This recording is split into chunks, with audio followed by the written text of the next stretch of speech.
শ্রী স্বপন সাহা মহোদয়, উপস্থিত এই মেডিকেল কলেজের যিনি এখন principal professor doctor Arindam Dutta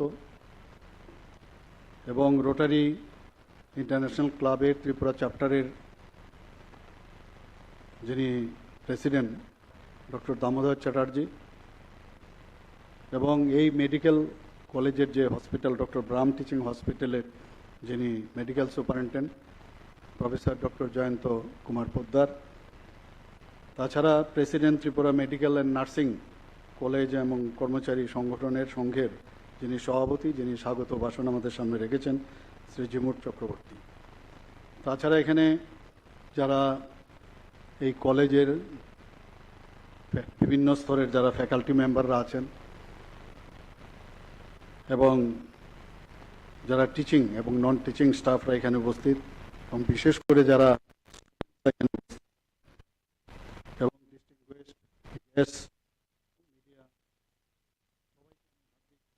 শুভেচ্ছা।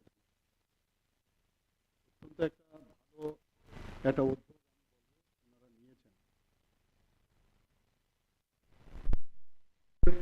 যদি আমরা কথা বলি,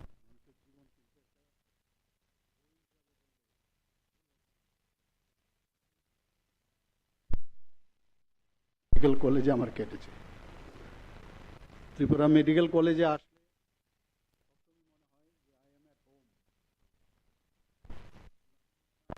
ঘরে মানুষের এই জীবনে বিভিন্ন অধ্যায় সৃষ্টি হয়।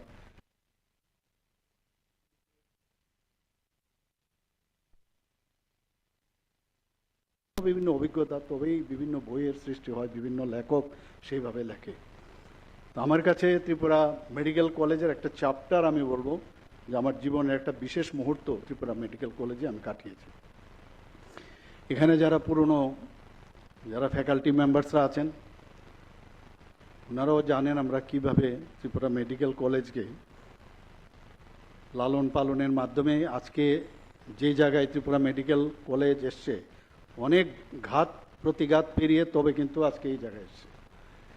আগামী দিনও নিশ্চয়ই আমরা আরও বেশি রিফাইন থেকে আরও রিফাইন যাতে ত্রিপুরা মেডিকেল কলেজ হয়। এবং এটা বললে ভুল হবে না যে নর্থ ইস্টার্ন রিজিয়নে ত্রিপুরা মেডিকেল কলেজ কিন্তু তার কৃতিত্বের কারণে একটা বিশেষ স্থানে কিন্তু পৌঁছে গেছে, এটা বলার অপেক্ষা রাখে না। আমরা এখনও Agartala medical college, government medical college প্রায়শ বিভিন্ন জায়গায় গেলে আমরা প্রথমে প্রায়োরিটি বেসিসে এইগুলোই বলি, কিন্তু ত্রিপুরা মেডিকেল কলেজের সাথে যারা যুক্ত ছিল আমরা জানি এটাকে যদিও বলা হয়, কারণ এনএমসি বা আগের যে এমসিআইয়ের গাইডলাইন, সেই গাইডলাইন্স অনুসারে দুটো স্তরে মেডিকেল কলেজকে ভাগ করা হয়, বা ডেন্টাল কলেজ হোক। তো সেইগুলোকে কি বলছে যে একটা হচ্ছে বেসরকারি আর একটা হচ্ছে গভর্নমেন্ট। মাঝখানে ওই গভর্নমেন্ট রান সোসাইটি এইসব ওরা সেটাকে রিকগনাইজ করে না।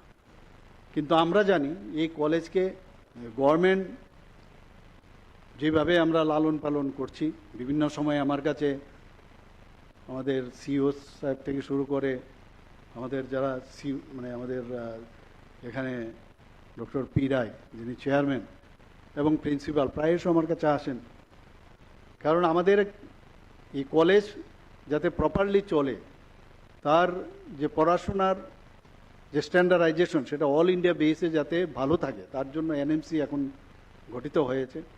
তার জন্য অনেক সময় ফ্যাকাল্টির ঘাটতি হয়। ইনফ্রাস্ট্রাকচার তো এখন নিজেদের পায়ে দাঁড় হয়ে গেছে, এখন সমস্যা নেই ইনফ্রাস্ট্রাকচার, কিন্তু ফ্যাকাল্টি পাওয়া যাবে না, কিন্তু এটা দোকানে পাওয়া যাবে না যে ফ্যাকাল্টি কিনে আনলাম। আগে ত্রিপুরা মেডিকেল কলেজ শুরুর যখন হয় তখন ফ্যাকাল্টির খুব অভাব ছিল। আমরা অ্যাসিস্ট্যান্ট প্রফেসর হয়ে আমরা জয়েন করেছি, কিন্তু আমাদের কাছে প্রফেসর, অ্যাসোসিয়েট প্রফেসর এগুলো একেবারেই ছিল না। তো নর্থ ইস্টার্ন জোনের থেকে, বিশেষ করে রিমস থেকে যারা পাশ করেছে, আসাম থেকে যারা পাশ করেছে, তাদেরকে নিয়ে এসে কিন্তু মেডিকেল কলেজে তাদেরকে আমরা নিয়ে আসতাম। আমরাও ওনাদের কাছ থেকে অনেক কিছু শিখেছি, জানতে পেরেছি। তো that time it was birding stage of TMC. কিন্তু আজকে আমাদের ফ্যাকাল্টিরা কিন্তু আস্তে আস্তে প্রিন্সিপালের পর্যন্ত যে গাইডলাইন্স ক্রাইটেরিয়া আছে সেটাকেও ফিলফিল করার উপায় ছিল না। আজকে আমাদের নিজেদের যে ব্যক্তি উনি এখন যে এনএমসির গাইডলাইন্স প্রিন্সিপালের যোগ্যতা অর্জন করেছে। আমরা গভর্নমেন্ট মেডিকেল কলেজেও সেটা করছি। আগামী দিনে যে এখন গভর্নমেন্ট ডেন্টাল কলেজ শুরু হয়েছে সেখানেও এই সমস্যা, তো বারবার আমরা কিন্তু ওইভাবে রাখছি যে আমাদের যারা ছেলে মেয়েরা আগামী দিন যখন তাদের এক্সপিরিয়েন্স গেইন করবে যাতে ওই জায়গাটা খোলা থাকে। কারণ বারবার বাইরের থেকে কত আনবো, আর বাইরের থেকে এসে থেকে তারাও চলে যায়, কত বার্গেনিং, 5 দিন আসবো, আর এনএমসি যখন আসবে বা মানে এমসিআই আসবে, ফেস প্রেজেন্টেশন, কি দৌড়াদৌড়ি, কি অবস্থা, এসছে কিনা, ফ্লাইটে এসছে কিনা, ঠিকভাবে যত্ন আত্মীয় করা হয়েছে কিনা, ফ্যাকাল্টিদের জন্য বলা হতো তুমি দেখবে এসে, কত সব দুনিয়া। এখন তো সেই অবস্থা নেই, আমাদের ছেলে মেয়েরা এখন মানে ওই জায়গায় চলে এসছে। তো একটা ফুল ফ্ল্যাজেড যাকে বলে একটা মেডিকেল কলেজ সেটা কিন্তু প্রতিষ্ঠিত হয়েছে। এখানে আমাদের যে নার্সিং ইনস্টিটিউট আছে তদৈব উচ্চ আমি বলবো, সেইভাবেও কিন্তু এখানে নিজেকে নিজের যে স্থান তারা সেটাও কিন্তু সেই অধিকারকে ওনারা কেড়ে নিয়েছে আমাদের কাজের মাধ্যমে। এবং আমাদের যে গভর্নিং বডি আছে তারা মিলে সব দিকে সেই চেষ্টাটা চালিয়েছে। আজকে আমি সাধুবাদ দেব রোটারি ইন্টারন্যাশনাল যে ক্লাব আছে এখানে ত্রিপুরা চ্যাপ্টারকে, যে ওনারা বিভিন্ন সময় বিভিন্ন ফিলান্থ্রপিক ওয়ার্ক ওনারা সবসময় করে থাকেন। গভর্নমেন্ট আছে, গভর্নমেন্ট অনেক কিছুই করবে, কিন্তু তারপরেও কিন্তু সব কাজ গভর্নমেন্ট করে ফেলবে সেটা সম্ভব না। যারা এই ধরনের সংস্থা আছে তারা এগিয়ে এসছে বলে কিছুদিন আগেও আমার মনে আছে যে আগরতলা গভর্নমেন্ট মেডিকেল কলেজের সামনে যারা দূর দূরান্ত থেকে পেশেন্টরা আসেন তাদের সাথে এবং রোগী কল্যাণ সমিতি এবং আগরতলা গভর্নমেন্ট মেডিকেল কলেজ একটা মৌ আমরা স্বাক্ষর করি, এবং সেখানে 10 টাকার বিনিময়ে দুপুরের যে খাবার, মিনিমাম যেসব খাবার দেওয়া সেই ব্যবস্থা আমরা, সেটা আমি উদ্বোধন করতে গিয়েছিলাম এবং সেটা করছে। আমি এর জন্য রোটারি ক্লাবের যারা আছেন ওনাদেরকে আমি ধন্যবাদ দেব যে এক একবার ওনারা যে চিন্তা ভাবনা করেন, আমি ধন্যবাদ দেব। বিশেষ করে কর্মচারী সংগঠনের যারা এখানে নার্সিং এবং এখানে ত্রিপুরা মেডিকেল কলেজের যে সংগঠন, সেই সংগঠনকে আমি ধন্যবাদ দেবো এই কারণে ওনারা এখানে রক্তদানের ব্যবস্থা করেছেন। রক্ত এমন একটা জিনিস যে এটাও কিন্তু বাজারে কেনা যায় না, এবং রক্তেরও কিন্তু ধর্ম নেই। এটা মুসলিমের রক্ত না হিন্দুর রক্ত না বুদ্ধিস্টের রক্ত, যখন রক্ত যায় একই। আমি রক্তের মাধ্যমে সবাইকে বলি we are all same, we are human being. আমরা মাঝখানে বিভিন্ন সময়ে বিভিন্ন কথা বলি, কিন্তু আলটিমেটলি রক্ত দানের সময় আমি এই কথাটা বারবার বলি, আমরা সব এক। এই রক্তদানের মাধ্যমে সেটা আরো ভালোভাবে প্রতিষ্ঠিত হয়। শুধু তাই নয়, এটাকে 18 বছরের রক্ত নাকি 60 বছরের রক্ত না 65 বছরের রক্ত সেটাও কিন্তু বোঝা যাবে না। আজকে আমি যখন এখানে যারা রক্ত দিচ্ছে কয়েকজনকে আমি জিজ্ঞেস করলাম, আমরা একটা সবসময় একটা মানে একটা ডিজায়ার থাকে, জিজ্ঞেস করি তোমার ব্লাড গ্রুপ কি। দেখলাম যারা দিচ্ছিল, আমি শুনলাম প্রায় 70 থেকে 75 জনের মতো রেজিস্ট্রেশন করিয়েছে, আজকে ব্লাড এখানে ডোনেট করবে। তো তাদেরকে জিজ্ঞেস প্রায় আমি যাদেরকে আজকে দেখলাম এখানে সবাই মোরাললেস পজিটিভ ব্লাড গ্রুপ। আমরা জানি সবাই, কিন্তু এখানে সবাই এখানে ডাক্তাররা আছেন, ডাক্তার এলাইট যারা আছেন সবাই জানি, আমরা 4টা গ্রুপ আমরা জানি, কিন্তু আসলে 4টা গ্রুপ না, আমাদের 8টা গ্রুপ। কারণ RH যদি ফ্যাক্টর আমরা ধরি তাহলে 8টা গ্রুপ আমাদের হবে। আমরা সবাই জানি পপুলেশনের 15% হচ্ছে আমাদের নেগেটিভ গ্রুপ, এবং খুব ডিফিকাল্ট সেটা পাওয়া। এর জন্য আমি বারবার জিজ্ঞেস করি তোমার ব্লাড গ্রুপটা কি, কি তোমার বলে পজিটিভ কি নেগেটিভ। নেগেটিভ বলে আমাদের কাছে মনে হয় যে না, একটা মানে নতুন ভাবে এই ব্যক্তিকে আমি আবিষ্কার করলাম, যখন সমস্যা হবে। কারণ আমরা যারা অস্ত্রোপচারের সময় আমরা পেশেন্টের যখন ব্লাড এবং তার ব্লাড গ্রুপ এবং তার হিমোগ্লোবিন দেখি, যখন দেখি তার রক্ত স্বল্পতা রয়েছে বা অস্ত্রোপচারের সময় রক্ত ক্ষরণের চান্স বেশি, মিনিমাম 2টো ইউনিট ব্লাড নিয়ে যদি আমরা না যাই বা রেডি না থাকলে সমস্যা হয়। আমাদের ব্লাড ব্যাংক আছে ত্রিপুরাতে প্রায় 14টা ব্লাড ব্যাংক, 12টা সরকারি আর 2টো বেসরকারি। আগে তো হোল ব্লাড দেওয়া হতো, কারণ সেই ব্যবস্থাও ছিল না যখন আমরা খুবই ছোট, যে হোল ব্লাড বাচ্চাদের বেলায় খুব সমস্যা। এখন দেখা গেছে এখন সেপারেশন, আলাদা আলাদা করে সেপারেট করা যায়। যার যা তো আরবিসি দরকার তো আরবিসি, প্লেটলেট দরকার প্লেটলেটস, এরকমভাবে আলাদা করা যায়। মানে হোল ব্লাড দেওয়ার, প্লাজমা লাগে তো প্লাজমা দিল, হোল ব্লাড না দেওয়াতে বাচ্চাদের উপর লোডটাও কম হয়।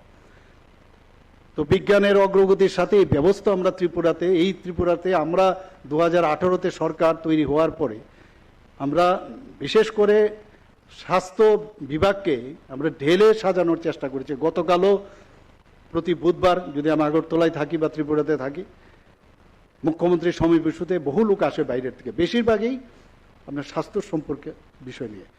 আমি বারবার যখনই বলি অলরেডি পেশেন্ট চলে গেছে কোথাও বাইরে, এই মুহূর্তে আমরা ত্রিপুরাতে আমাদের এখানে সুপার স্পেশালিস্ট এখন আছে। ত্রিপুরা মেডিকেল কলেজেও আমি যখন পেডিয়াট্রিক সার্জারির বা অন্যান্য সব খবর আমি মাঝে মাঝে আসি, শুনি, নিজেকে গর্ববোধ হয়। খবরই রাখে না, এবং বেশিরভাগ গরিব মানুষই দেখি বাড়ি ঘর সোনা দানা এগুলো মানে বন্ধক দিয়ে বিক্রি করে বাইরে চলে যাচ্ছে। আমি ওনাদেরকে বললাম, আপনারা কেন যান? আমাদের এখানে আছে, ডাক্তারবাবুরা দাঁড়িয়ে থাকে, আধিকারিকরা থাকে।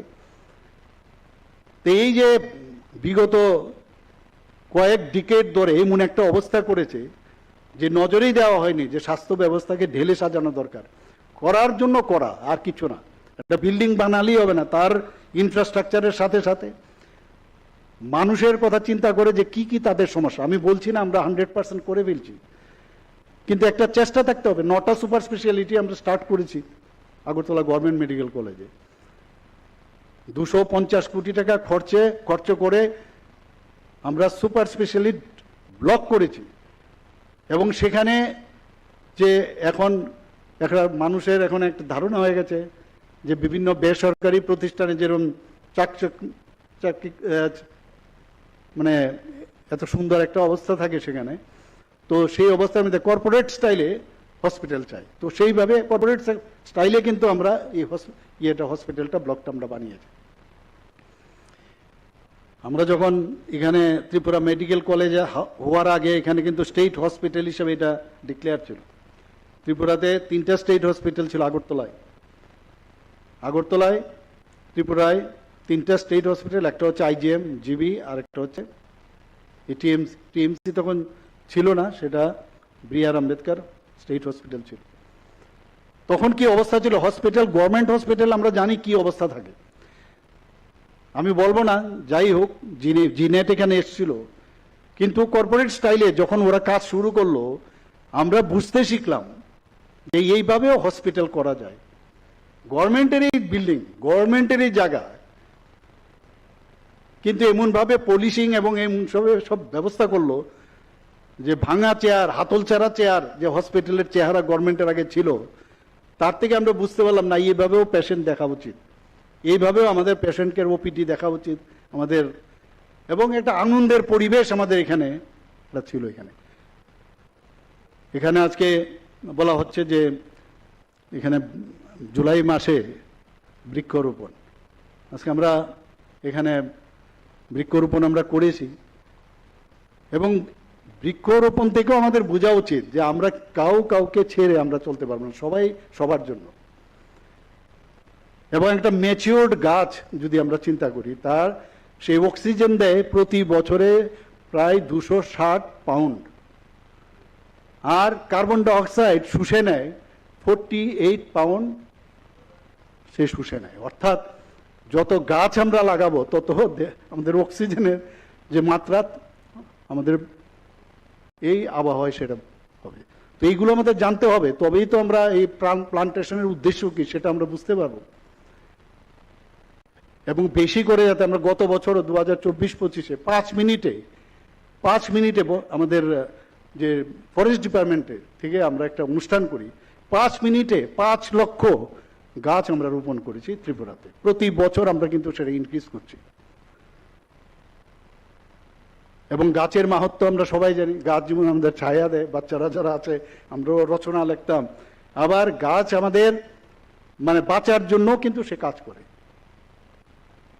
এই গাছের যদি আমরা নষ্ট করে দিই, মাননীয় প্রধানমন্ত্রীজি কি সুন্দর একটা কথা বলেছেন, এক পের মাকে নাম। এটা তো আগে আমরা কোনোদিন শুনিনি।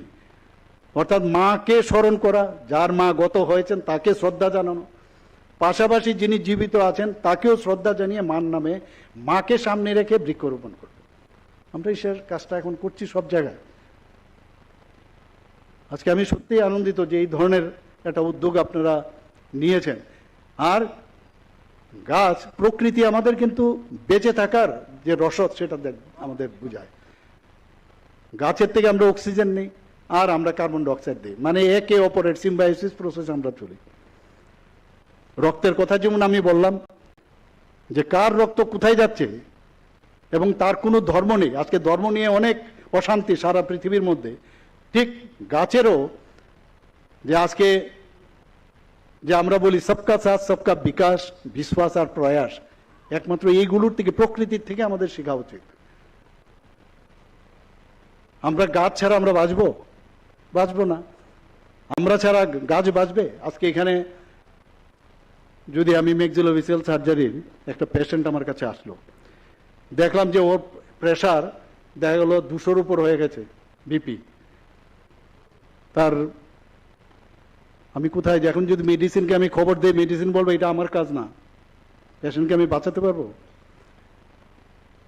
আমার যদি এখানে দেখা যায় যে কোনো ডিপার্টমেন্টে ইন্টারডিপেন্ডেন্ট কোনো একটা সমস্যা হয়, চোখের সমস্যা হলো, একই ঘটনা।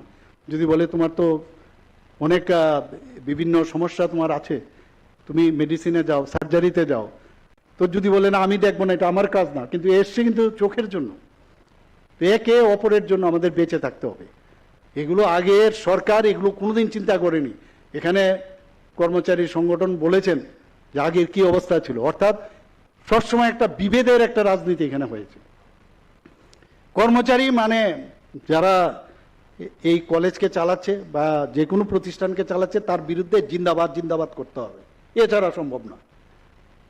এর থেকে আমরা বেরিয়ে এসেছি, কাজ করব, কাজের পয়সা দিতে হবে, বাস দ্যাটস অল। এটার জন্য যা যা করার এবং এই অনুষ্ঠান, এই যে আমাদের প্রতিষ্ঠান সেটাকে বাঁচিয়ে রাখতে হবে। আমরাও আমাদের, কারণ তখনের সময়ে যে অবস্থা ছিল, একটা বিভেদের যে একটা করার ডিভাইড অ্যান্ড পলিসির যে সরকার ছিল, তার থেকে আমাদের চাওয়ার আগেই কিন্তু আমরা করে দিচ্ছি। আজকে এখানে আমার 3% ছিল ডিএ সরকারের, আমি এসে 29 মাসে 29% ডিএ আমি দিয়েছি, তারপর তো পরে দিলাম প্রায় 35%। একটা ডিফারেন্স আমি চাইছি যে আস্তে আস্তে করে যাতে 52% এখন আছে, যাতে করে আরো কম করা যায়। আগে তো দেখতাম 3টা 3:30 বাজলেই কর্মচারী সংগঠনকে বলতো যাও জিন্দাবাদ করো, কাজ কম মত করো, কাম কা ফিকর করো আর उसका খুব জিকর করো লেকিন কাম মত করো, এরকম একটা অবস্থা ছিল। তো এই একটা পরিবেশ করে, একটা অস্থির একটা পরিবেশ করে এই সরকার চলছে। আমি দেখি প্রাক্তন মুখ্যমন্ত্রী আজকাল বেশ বড় বড় কথা বলছেন, কি করেছেন আমরা সবাই জানি। ওনাদের যে কীর্তিকলাপ যদি আমরা বলতে শুরু করি, কারণ আমাদের কাছে এখন এইগুলো ওদের সম্পর্কে বলার চাইতে আমাদের কাজ করার যে বিষয় সেইগুলো নিয়ে আমরা চিন্তিত। পিছে কিভাবে টেনে রাখা যায় সেই বিষয় নিয়ে খুব চিন্তিত ওরা। কালকে দেখলাম এক জায়গায় বলছেন যে বর্তমান মুখ্যমন্ত্রী বলছেন যে 19,000-এর উপর চাকরি এই সরকার আসার পর 19,000-এর উপরে সরকারি চাকরি দেওয়া হয়েছে। তো এতে কি সমস্যাটা কি আপনার? আপনাদের সময়ে 10,000 যে চাকরি, সবাই জানে আমরা 10,000 যেভাবে বেনিয়ম মেনে আপনারা চাকরি দিয়েছিলেন সবাই জানে। সুপ্রিম কোর্ট পর্যন্ত বলেছে কোনো এটা অবৈধ চাকরি। আমরা তো একটা কেসেও এতগুলো আমরা চাকরি দিলাম, আমি বলতে বলতে এখন গিয়ে দেখবেন ডাটা আরো উপরে চলে গেছে, এর মধ্যেই প্রায় 19,000-এর উপরেও চলে গেছে। 19,800-এর উপর ছিল, এখন আরো বেশি বাড়বে যখন যখন এই চাকরি আমরা বলছে যে চাকরি যে ওদের সমস্যা হয়, আমরা চাকরির যে অফার বিতরণ করি, ওনাদের তো অফার বিতরণ হতো পার্টি অফিস থেকে দেওয়া হতো, ডেকে ডেকে বাড়িতে দেওয়া হতো। আমাদের সেই সৎসাহস আছে যে ট্রান্সপারেন্সির মাধ্যমে আমরা চাকরি দিচ্ছি, এতে সমস্যা হচ্ছে, গাত্রদাহ হচ্ছে ওনাদের। ট্রান্সপারেন্সির মাধ্যমে আমরা চেষ্টা করছি। মাননীয় প্রধানমন্ত্রী যে ট্রান্সপারেন্সির মাধ্যমে দেশকে চালাচ্ছে, আমরাও ট্রান্সপারেন্সির মধ্যে আমরা কাজ চালাচ্ছি। যদি না পারি আমরা বলছি যে আমাদের পক্ষে এখন দেওয়া সম্ভব হবে না, কিন্তু দেব আমরা। কোনো আন্দোলনের দরকার নেই, কারণ এখানে যারা আজকে সরকার আমরা গঠন করেছি, আমাদের ভারতীয় জনতা পার্টির নেতৃত্বাধীন যে সরকার, সেই সরকার দায়বদ্ধশীল একটা সরকার। আমরা মানুষের ভোটে আমরা জিতে এসেছি, কিন্তু আগে আমরা দেখতাম যে কিভাবে ডিভাইড অ্যান্ড পলিসি করে মালিকের সাথে কর্মচারীদের একটা বিভেদ করো, সমাজতন্ত্র বলতে বলতে ওরাই সমাজের শত্রু হয়ে গেছে। আর আমরা বলছি না সবকে সাথ সবকা বিকাশ, সবারই উন্নতি লাগবে, তবে আজকে দেশ কোন জায়গায় চলে গেছে। মাননীয় প্রধানমন্ত্রীজি যখন প্রধানমন্ত্রীর দায়িত্ব 2014-তে নিলেন, দেখলেন যে কর্মচারী আছে কিন্তু তাদের স্কিল নেই, স্কিল ডেভেলপমেন্ট নেই, মাত্র 32% স্কিল। এই 32% স্কিল দিয়ে কি করে দেশকে সামনের দিকে এগোনো যাবে? এর জন্য যে যে জায়গায় আছে তাদেরকে আরো বেশি স্কিল ডেভেলপমেন্ট করতে হবে, এবং এই কারণে আজকে প্রায় 52 থেকে 55% স্কিল এর মধ্যে ডেভেলপ হয়েছে। বারবার উনি বলছেন, আজকে যেখানে আমরা চাকরি দিচ্ছি, যতগুলো চাকরি দিচ্ছি, বারবার ওনাদেরকে ট্রেনিং। আমি যখন আমার এখানে যখন আসে মানুষ বলছে যে এই পেশেন্টের জন্য বাইরেও যেতে বলেছে, কে বলেছে? বলে যে এরকম। তো উনি তো, যদি উনার সুপার স্পেশালিস্ট, উনি কেন বলবেন যে বাইরে যেতে? যদি উনি না জানেন, তার জন্য আমরা ট্রেনিং এর ব্যবস্থা করব। যদি ইনফ্রাস্ট্রাকচার না থাকে আমরা সেটা ডেভেলপ করে দেব, কিন্তু বাইরে কেন পাঠাবে পেশেন্টকে? সেই জায়গায় আমরা কাজ করছি। এখন আমাদের এখানে এখন মেডিকেল হাব হচ্ছে, এখানে ডেন্টাল কলেজ 63 আসনের গভর্নমেন্ট ডেন্টাল কলেজ হয়েছে। আমি এখানে থাকার সময় আমি চেষ্টা করেছি যে এখানেও ডেন্টাল কলেজ শুরু করা যায় কিনা, কারণ আগের সরকারকে বললেও হতো না, কিছুই হতো না। যখন আমি ওনাদেরকে বললাম, সেই চেষ্টা করতে করতে আজকে সেই জায়গাটা এসছে, ডেন্টাল কলেজ। মানে 7 মাসের মধ্যে মাননীয় প্রধানমন্ত্রীজি নিজে এসে সেটাকে উদ্বোধন করে দিয়ে, আমাদের এখানে নার্সিং কলেজ হয়ে গেছে, এখানে ফার্মেসি কলেজ আছে, বিভিন্ন যেসব এএনএম জিএনএম সেই ইনস্টিটিউশন সরকারি বেসরকারি সমস্ত ত্রিপুরাতে এখন হচ্ছে। বিভিন্ন সুপার স্পেশালিস্টের যারা আছেন এখানে কাজ করতে চাইছে, আমরা অলরেডি জায়গাও নির্ধারণ করেছি। যে আমি বলছি যে বারবার কোনো পেশেন্ট বাইরে যেতে না যায়, এইরকম যদি হয় তাহলে আমি আপনাদেরকে মানে আমি যে প্রজেক্ট আমার মাথায় আছে সেটা আমি স্যাংশন করব, যে কোনো অবস্থায় বাইরে যেন মানুষ, সেইভাবে আমরা চেষ্টা করছি।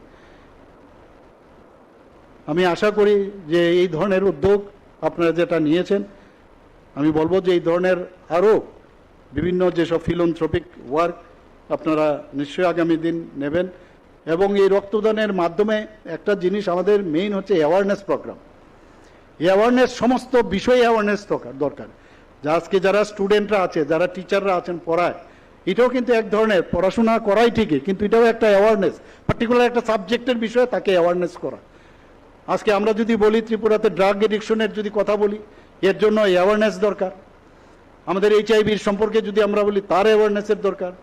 এইডসের সম্পর্কে অ্যাওয়ারনেস দরকার। আমি বারবার সব জায়গায় গিয়ে বলি, আমি এত এডিকশন ত্রিপুরাতে এই বিগত 30, 35, 40 বছর ধরে এখানে এমনভাবে ড্রাগ এডিকশন হয়েছে। আমরা চেষ্টা করছি, সরকার চেষ্টা করছে প্রচুর, যে সিজারের প্রায় 132% ইনক্রিজ করেছে সিজার এই ড্রাগ, এবং 100 প্রায় 12%-এর মতো যে ড্রাগ সেটা ধরা হয়েছে। কিন্তু এই করে তো চলবে না, সবার যদি সহযোগিতা থাকে এবং এই অ্যাওয়ারনেসের মাধ্যমে। HIV একবার যদি হয় শরীরে, এই ইন্ট্রাভেনাস ইঞ্জেকশনে বিশেষ করে HIV খুব ত্রিপুরাতে বেড়ে গেছে। আমাদের ছেলে মেয়েদের মধ্যে এখন দেখা যাচ্ছে এগুলো প্রচুর। তো তাদেরকে তো চিহ্নিত করা হয়েছে, ড্রাগ এডিকশন সেন্টার আমরা করছি, ড্রাগ যাতে রিহেবিলিট করা যায় তার জন্য ডি এডিকশন সেন্টার আমরা করছি। সমস্ত ডিস্ট্রিক্টে আমরা 8টা ডিস্ট্রিক্টে আমরা ডি এডিকশন সেন্টার করছি at the rate of 20 crore। শুধু তাই নয়, 198 কোটি টাকার মতো সব মিলিয়ে আমাদের দেওয়া হয়েছে। বিশ্রামগঞ্জেও একটা বড় একটা ডি এডিকশন সেন্টার আমরা করছি। মাদার অ্যান্ড চাইল্ডের আমাদের একটা হসপিটাল হচ্ছে জীবিতে। আমাদের ডেন্টাল কলেজের জন্য 202 কোটি টাকা আমরা পেয়েছি, এই ডোনার মিনিস্ট্রি থেকে চেষ্টা চলছে একটা মানে ফুল ফ্লেজেড টার্সিয়ারি একটা হাই হসপিটাল করার জন্য আইএলএসে উঠতে বা দিকের যে জমি সেখানে আমরা করছি, যাতে করে আয়ের জন্য বাইরে কেউ না যেতে হয়। আমি পুরো ওদের দেখালাম যে কি কি লাগবে না লাগবে, সেটারও কাজ শুরু হবে। তো আমরা চাইছি যে ত্রিপুরাতে স্বাস্থ্যের জন্য বাইরে যেন না হয়, কারণ প্রচুর মানুষের সমস্যা হয়। এখানে যারা আজকে রক্তদান করতে এসছেন, আমি অ্যাওয়ারনেসের কথা বলছিলাম যে একটা সুস্থ মানুষের যদি 18 বছর থেকে মানে 60 বছর পর্যন্ত সে রক্তদান করে, সে 65 ইয়ার্স পর্যন্ত নিয়মিত যদি রক্তদান করেন 65 ইয়ার্স পর্যন্ত সে রক্তদান করতে পারে। পুরুষের বেলায় তিনবার মাসে 3 মাস পর অন্তর 4বার রক্ত দিতে পারে। মেয়েদের বেলায়, মহিলাদের বেলায় 3বার রক্ত দিতে পারে। এগুলো জানতে হবে, বলতে হবে। 26 মিলিলিটার একটা মানুষের যদি পার কেজি ইউনিটে তার উদ্বৃত্ত রক্ত থাকে, আর মহিলাদের বেলায় 16 মিলিলিটার থাকে। তাহলে যদি 350 ml আমি ধরি এক ইউনিটে, তাহলে তার উদ্বৃত্ত অংশের যদি ইনটু করি তার কেজি অনুসারে, তো সামান্য অংশ খালি দান করছে, আর রক্ত তো আবার তৈরি হচ্ছে, নতুন করে রূপান্তর হচ্ছে। কিন্তু আমরা নিজেরাই কিন্তু ডাক্তারবাবুদের মধ্যে আমি জানি এত কিছু জানার পরেও রক্ত দিতে অনেকে বলে আমার রক্ত দিলে সমস্যা হবে, কিন্তু রক্ত দিলে আবার নতুন করে রক্ত তৈরি হয় এবং শরীরও কিন্তু ভালো থাকে। তো এইগুলো নিয়ে আমাদের মনে হয় আলোচনা করা দরকার। এবং যেখানে আমি বলছিলাম যখন আমাদের এই HIV ভাইরাস একবার যখন ঢুকে সেটাকে কিন্তু পুরা নিরাময় করা যায় না, কিন্তু দেখতে হবে ভাইরাল লোড যাতে কম থাকে, তার যে যে HIV রেট্রোভিয়াল থেরাপি সেটা আমাদের দেওয়া উচিত। ওএসটি বেরিয়েছে এখন, ওরাল সাবস্টিটিউট থেরাপি, যারা ড্রাগ নেয় তাদেরকে এই থেরাপির মাধ্যমে ফ্রি ট্রিটমেন্ট আমরা দিচ্ছি, গভর্নমেন্ট আমাদের সেইভাবে আমরা ব্যবস্থা করছি সেখানে। এবং একটা মাস গণ আন্দোলন দরকার এই বিষয়গুলো। আর অ্যাডভান্স স্টেজে যদি HIV হয় সেটাকে যদি আমরা ডায়াগনোসিস করতে পারি, কারণ অনেক সময় HIV হলে বোঝাও যায় না, এর জন্য স্ক্রিনিংও দরকার, প্রচুর স্ক্রিনিংয়ের প্রয়োজন। এবং স্ক্রিনিংয়ের এখনো খামতি আছে, যদি স্ক্রিনিং করা যায় তাহলে আরও বেরিয়ে আসবে আমাদের কতজন আছে এখন ত্রিপুরাতে, তাহলে অ্যাডভান্স স্টেজে এইডস থেকে আমরা বাঁচতে পারি। আমরা জানি এইডস যখন হয়, এইডসের কারণে মানুষ মরে না, কিন্তু অপরচুনিস্টিক যে ইনফেকশন, সেটা ভাইরাসেই হোক, ফাঙ্গাসেই হোক, ব্যাকটেরিয়াল হোক, তার কারণে মরে। কারণ আমাদের WBC-কে সেটাকে অ্যাটাক করে HIV, আমার যে ডিফেন্স মেকানিজম সেটাই নষ্ট করে দেয়। আপনারা সবাই জানেন, কিন্তু যারা না জানে সেই বিষয়গুলো আমি জানলে চলবে না, অন্যদেরকে জানানো, আপনাদের কাছে কথাগুলো রাখা, ডাক্তাররা এখানে বেশি, আমার মনে হয় সেটা না বললেই ভালো। কিন্তু যেখানে যতটুকু সম্ভব বলা, আপনারাও ওই বিষয়গুলো নিয়ে সমস্ত মানুষের কাছে আপনারা রাখবেন। এবং আমি আশা করি যে ত্রিপুরা যেভাবে এখন কাজ করছে, যে এখানে সংগঠনের যিনি সভাপতি উনি বলেছেন যে মাননীয় প্রধানমন্ত্রীজি এক ভারত শ্রেষ্ঠ ভারত বলছেন, আর আমরা এক ত্রিপুরা শ্রেষ্ঠ ত্রিপুরা গড়ার লক্ষ্যে আমরা সকাল থেকে রাত্র পর্যন্ত আমরা সবাই কাজ করছি। এবং তার জন্য আপনাদের অত্যন্ত প্রয়োজন সহায়তার, এবং সেটা আপনারা করছেন, আগামী দিনও করবেন। এই কথাগুলো বলে আমার বক্তব্য শেষ করছি। নমস্কার, জয় হিন্দ।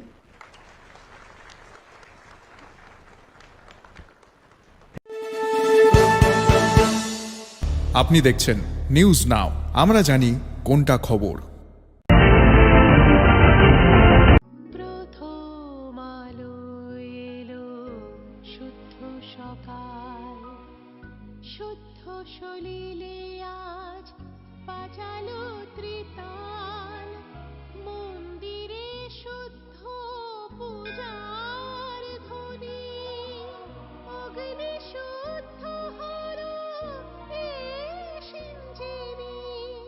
পরিণীতা নারী তুমি অনুপমা, শুদ্ধ সোনায় সাজো হে নিরুপমা। শুদ্ধতার স্বর্ণ মন্দির, কালিকা জুয়েলার্স, আগরতলা।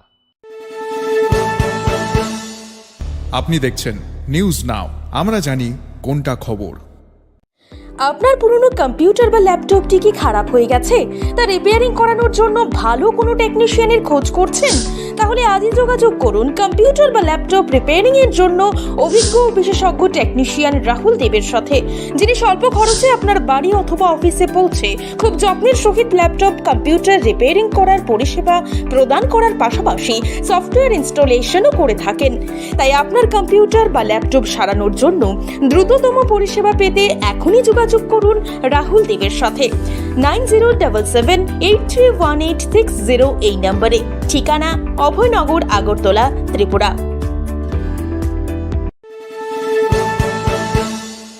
আপনি দেখছেন নিউজ নাও, আমরা জানি কোনটা খবর।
আপনি দেখছেন নিউজ নাও, আমরা জানি কোনটা খবর।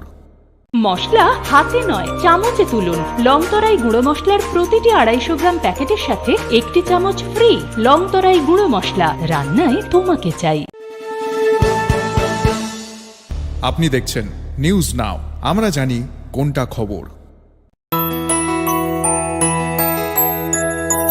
স্বাদে ভরা ঘিয়ের সুবাস লংতরায়, কি ভালো খেতে।